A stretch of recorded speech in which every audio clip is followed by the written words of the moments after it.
Assalamu alaikum friends. This series of video is an introduction to the corporate accounting concepts, especially in the context of Pakistan. And the relevant chapter is there on LMS for the students to use. Some of the slides have been taken from another book, and majority of the slides are customized according to the regulatory context in Pakistan, because when it comes to corporate accounting, the regulatory context is very much important, and there is no such book, any good book which can give us a good text for reading within the context of Pakistan. So that's why this presentation is very much important, and it builds the foundation on the basis of which we shall discuss more in the corporate accounting.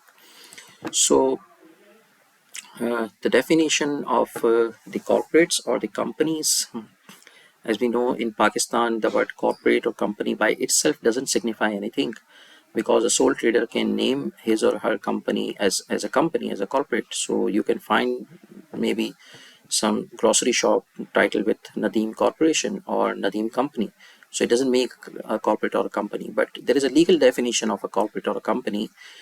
These are the terms which are usually used in the international text, and that's it is a separate legal entity. So for example, when a company is registered under the Companies Act 2007, it becomes a company by law, and it becomes a separate legal entity. So the consequences of having a separate legal entity means that has the rights and obligation as a citizen of the state.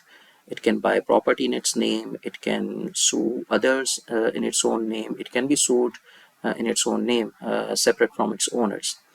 Which means that if I am operating a business in the capacity of a sole proprietor with the name of Asif, or in the capacity of a partner in the name of Asif Brothers, I cannot buy property in the name of Asif Brothers, because Asif Brothers does not exist as a legal entity in the eyes of law.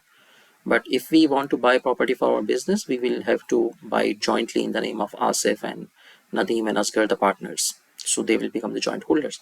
But if Asif Brothers Limited becomes a company under the Companies Act, registered as a company, it becomes a legal entity. It can buy property in its own name, not in the name of Asif, not in the name of any of the other shareholders, but in the name of the company.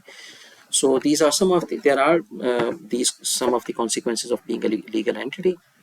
And this is what the company is. Now in Pakistan, there are two types of companies. There are some companies which are statutory companies. It means they are companies by law, because they have their own bylaw. For example, PIDC, Pakistan Industrial Development Corporation, State Bank of Pakistan. These are the separate legal entities by themselves, because there is a supporting law known as somewhere as PIDC Act 2000 or 1979 or whatever it is, I don't exactly know. Or there was a PICIC, Pakistan Industrial and Commercial some Financing Corporation, or NDFC, National Bank, National Development Financing Corporation, or there are many other entities which are by law they are separate legal entities, and their laws are passed either in the National Assembly or maybe in the Provincial Assembly. So these are usually the state corporations. Whereas on the other hand, there are companies which are registered under the Companies Act 2017. These are usually the commercial organizations, or maybe some NPOs or NGOs as well. So these are the separate legal entities because they are formed under the Companies Act 2017. So such companies can be private companies. It means there is a private arrangement of the members of the company. They come together, they join hands, and they form the company. So they become the shareholders of the company, and they cannot sell their shareholding to somebody else without a very complicated process of taking all the shareholders on board, and then passing some resolutions, and then amending some of the documents, complying some of the legal regulations, some of the Companies Act requirements. So a private company is as a closed company in that sense. We know there are many private companies which are labeled as XYZ Private Limited. Then there are public companies which by definition can sell and buy shares to general public.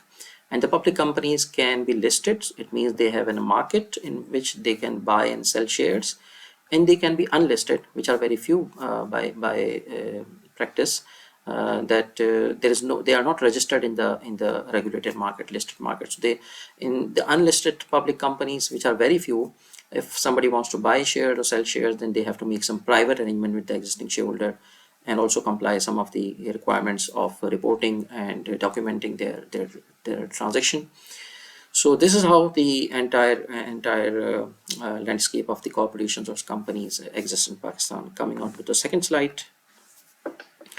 So how do we identify if a business in Pakistan is a company or not? So we know it's by the word limited or private limited, or sometimes it is guarantee limited also. So the word limited actually signifies the separate legal entity together with the limited liability. It means the liability of the organization is limited. And I assume that all of you are business students, so you know what's the definition of a limited liability. So the concept of limited liability is not there in a partnership firm. It's not there in a sole proprietor business. So in a partnership firm, if the firm defaults, the personal property of the partners can be claimed against meeting the liabilities of the firm. But this is not the case in the limited liability case. The shareholders of the company cannot be asked to make good the loss of the company beyond whatever they have invested in the company. So by law, a company can exist even in Pakistan without the name, without the identifier limited. This happens when, under a certain provision of the law, the company satisfied the SSCP that removal of the word limited will not result in any risk or loss to any of its stakeholders. And usually this happens in the case when a company is a non-profit organization sort of thing. So in Pakistan, the law by now that governs the companies that we are talking about now are the companies under the Companies Act 2017. This is the act, and the main regulator is the Securities and Exchange Commission of Pakistan, and then there are separate regulators, industry-specific regulators. Case Karachi Stock Exchange was one point in time, it was, but now it's the Pakistan Stock Exchange for all those companies which are listed. So there are some listing requirements. Then there are some banking requirements from the SBP. So those banks which are companies, all the banks are by definition companies, and they have to comply with the State Bank of Pakistan as well, apart from the Securities and Exchange Commission of Pakistan. Rather, in case of Pakistan, State Bank of Pakistan has a more say over and above the SCCP.